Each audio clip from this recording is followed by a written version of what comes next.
तो आखिरकार वो आने वाला है जिसका था इंतजार। विल स्मिथ की मूवी आई एम लेजेंड जो आपने 2007 में देखी थी, उसके सीक्वल के ऊपर काफी अरसे से बात हो रही थी कि ये कब रिलीज होगा, इसके ऊपर कोई काम होगा या नहीं होगा। तो बिल आखिर इसकी न्यूज निकल के आई है कि आई एम लेजेंड 2 के ऊपर काम शुरू हो चुका है और ये मूवी हमें 2025 में देखने को मिल सकती है। तो जैसा कि आपको पता है कि सैग आफ्टर की जो हड़ताल चल रही थी उसकी वजह से काफी शूटिंग रुकी हुई थी और ये स्ट्राइक मार्वल और डीसी के बहुत से ऐसे प्रोजेक्ट्स और बहुत सी ऐसी मूवीज को भी रोक के बैठी हुई है जिन्होंने अनकरीब रिलीज होना था, लेकिन इस स्ट्राइक की वजह से उनकी डेट्स आगे जा चुकी हैं और बिल आखिर सैग आफ्टर की ये स्ट्राइक 5 माह के बाद इख्तिताम को पहुंच रही है और पेंडिंग प्रोजेक्ट्स पे काम शुरू हो चुका है। तो हम उम्मीद कर सकते हैं कि विल स्मिथ की ये मूवी आई एम लेजेंड, इसका सीक्वल 2025 में हमें देखने को मिल सकता है। इस फिल्म की स्टोरी बड़ी यूनिक थी जिसकी वजह से इस मूवी ने काफी बिजनेस किया। $150 मिलियन में बनने वाली इस फिल्म ने $585 मिलियन का बिजनेस किया और बॉक्स ऑफिस पे कामयाब रही। और इस मूवी की स्टोरी इतनी अच्छी है, अगर आपने ये मूवी नहीं देखी है तो जरूर आपको देखनी चाहिए। मैं थोड़ा सा आपको एक्सप्लेन कर देता हूँ। मूवी में एक ऐसे वायरस के बारे में बताया गया है जो कि कैंसर का इलाज होता है। तो इस क्योर ने कैंसर के मरीजों के इलाज में इब्तदाई तौर पर कामयाबी जाहिर की, ताहम बाद में ये वायरस एक मुहलिक शक्ल में तब्दील हो जाता है और इससे एक वबाई बीमारी फूट पड़ती है और इस वायरस को क्रीपिन वायरस का नाम दिया जाता है। विल स्मिथ जो कि एक डॉक्टर साइंटिस्ट दिखाए गए हैं इस मूवी के अंदर, वो इस वायरस की रोकथाम के लिए काम करते हैं लेकिन नाकाम रहते हैं और दिखाया जाता है कि ये वायरस इतनी मुहलिक शक्ल इख्तियार कर लेता है कि 90% लोग दुनिया में खत्म हो जाते हैं और जो 9% लोग बचते हैं वो इन ज़ुम्बी टाइप म्यूटेंट्स का शिकार हो जाते हैं जो इस वायरस की बिगड़ी हुई शक्ल में तब्दील हो जाते हैं और म्यूटेंट बन जाते हैं, यानी इनके अंदर इतनी ताकत आ जाती है कि इनको मारना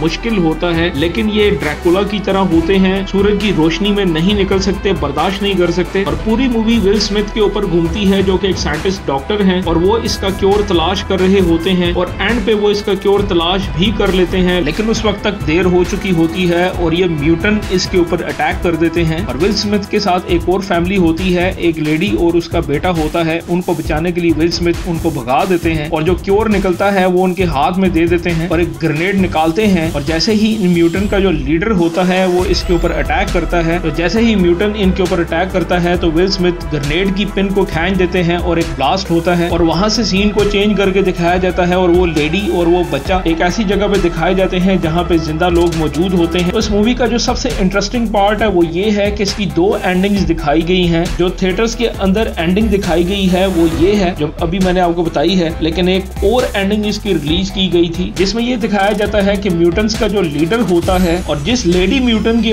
ऊपर विल स्मिथ तजर्बा कर रहे होते हैं तो ये उस लेडी के पीछे सब आते हैं। तो विल स्मिथ इतने टाइम से जो तजर्बा कर रहे होते हैं वो यहाँ पे आके कामयाब होता है और इंजेक्शन लगाते हैं, उससे वो जो म्यूटेंट लेडी होती है वो ठीक हो जाती है और म्यूटेंट का जो लीडर होता है वो उस लेडी को उठाता है और लेके चला जाता है। ये इसकी ऑल्टरनेट एंडिंग दिखाने की कोशिश की गई है। तो अब नेक्स्ट आने वाले पार्ट के अंदर ये देखना होगा कि स्टोरी कहाँ से स्टार्ट होती है, क्या ऑल्टरनेट एंडिंग से ये स्टार्ट करेंगे या जो फर्स्ट एंडिंग दिखाई गई है वहीं से इसका स्टार्ट होगा। तो इसमें कुछ भी हो सकता है। तो अगर इसके नेक्स्ट पार्ट में विल स्मिथ नजर आते हैं तो इसका मतलब ये होगा कि जो अल्टरनेट एंडिंग इन्होंने दिखाई है तो वैसा ही कुछ हुआ था और जो फर्स्ट एंडिंग इन्होंने दिखाई थी वो में भी हो सकता है एक ड्रीम की शक्ल में ये दिखाएं कि ड्रीम देख रहे थे विल स्मिथ, या ऐसा ही कुछ मिलता जुलता ये दिखा सकते हैं, या ये भी हो सकता है कि फर्स्ट ही एंडिंग हो लेकिन जिस वक्त ब्लास्ट हुआ तो उस वक्त ऐसा कुछ हुआ कि विल स्मिथ वहां पे बच गए। तो देखते हैं नेक्स्ट आने वाले पार्ट में ये स्टोरी कहां पे जाती है। जाते जाते चैनल को जरूर सब्सक्राइब करें, बेल आइकन के बटन को दबाएं ताकि इस तरह की आने वाली वीडियोस का नोटिफिकेशन आपको मिलता रहे।